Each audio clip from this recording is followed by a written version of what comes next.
Good afternoon, and today we're going to talk about the last chapter in the book, chapter 16. No lifespan would be complete without that which completes it, which is the end. So today I just want to give you some thoughts on the developmental psychology response to death.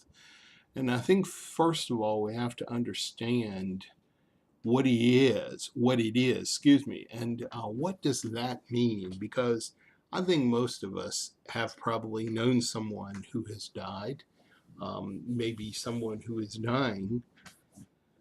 In essence, and I don't mean to be morbid, we all are. As soon as you're born, you start to die, right? So the deal with developmental psychology in particular is we want to see how death really fulfills or completes this whole process that we've been talking about this semester.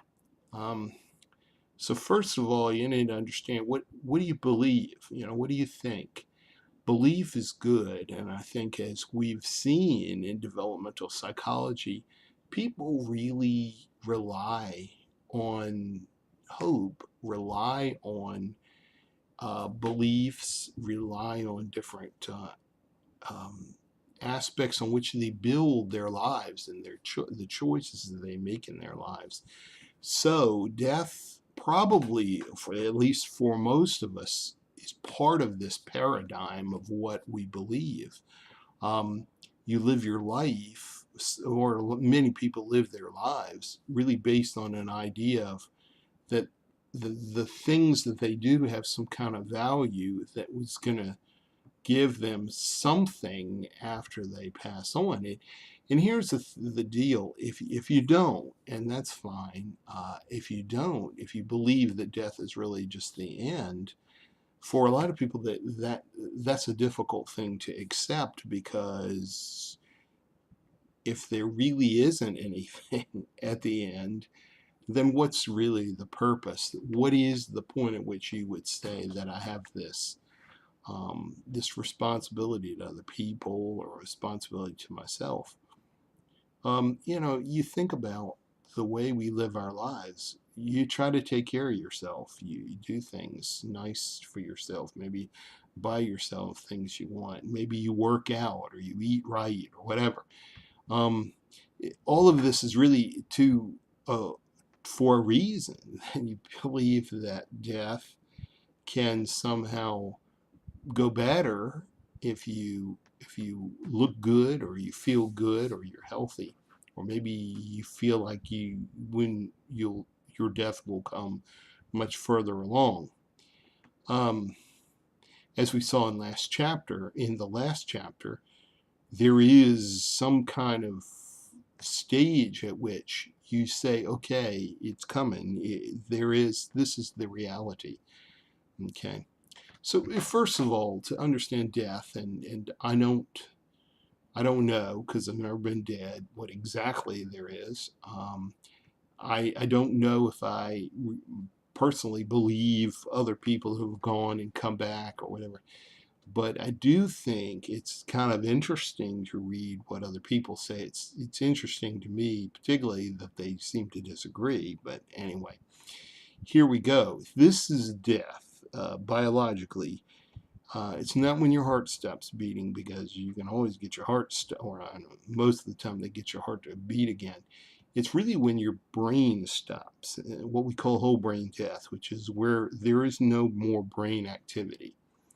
Um, Now that begs the question of what really is death, because if your brain keeps going, but everything else is basically continues to work just because it's hooked to a machine, is that really life? And many people would say no. And this brings in an ethical issue of, is it okay to end a person's life just because they have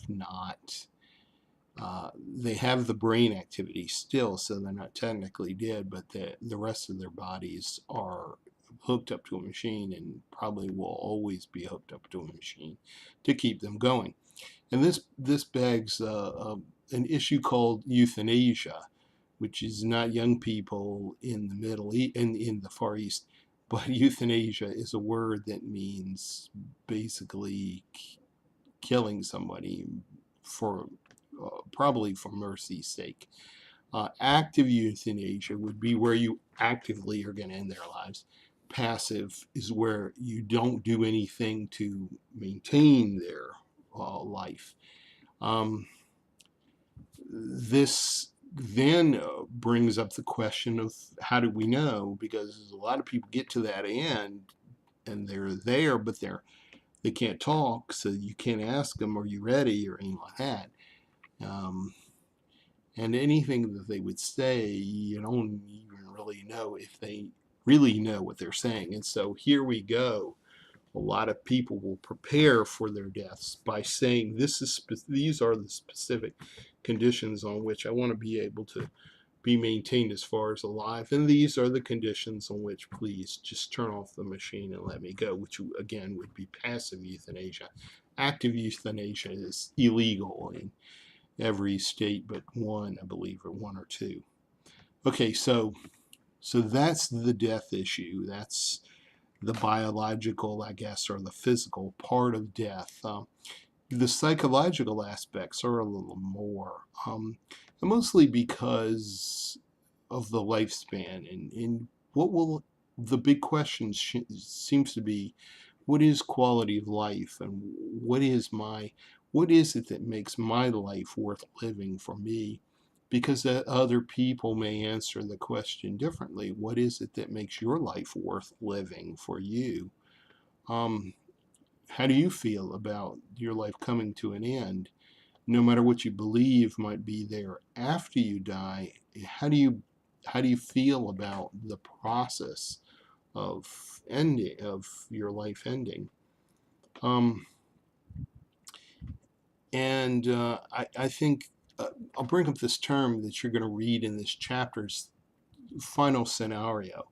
I think most people seem to have this idea of when it's time, this is how I'd prefer to die.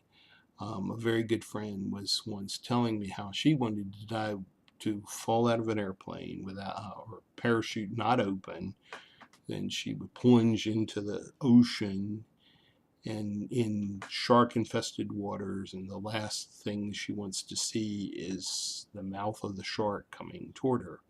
Now, most people wouldn't want that necessarily, but what an interesting way to go. And in a way, isn't your final scenario always subjective? It might not be a bad thing to think about. How would you like to go? Not necessarily that anybody's taking notes and going to provide you that option, but it is good to think about it because you're not immortal. I'm not immortal. We will not last forever. And for that reason, any other kind of thinking that we will live forever, as an example, would really not be honest and wouldn't really provide peace of mind.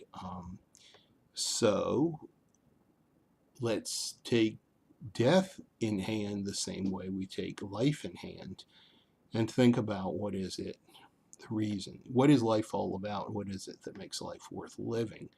Okay, now, the end of the chapter also discusses the psychology of dying from the standpoint of the loved ones, what we'll call the grieving process. So you don't just have to think about your own death, you have to think about the deaths of your loved ones.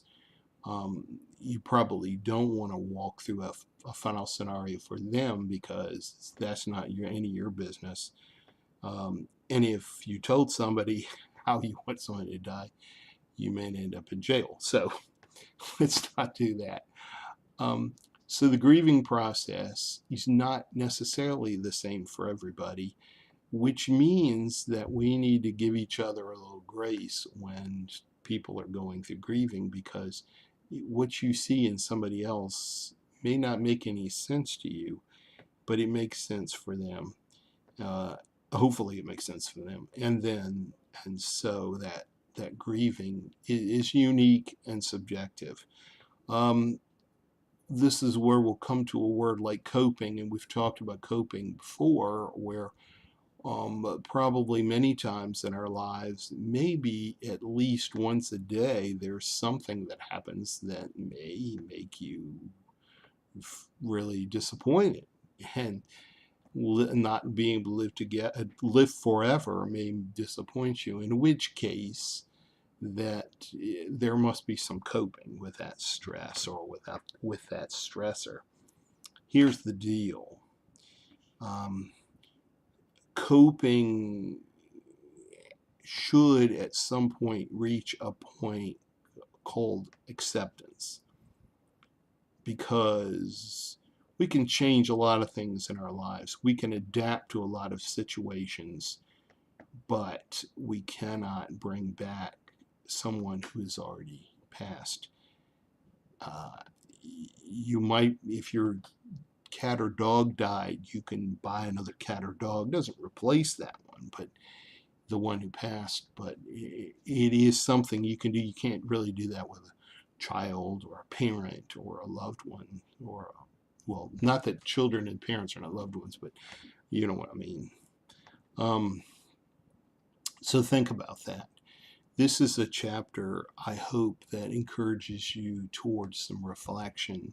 Think about your own life. Think about your own situation. Think about your own uh, life and death, both.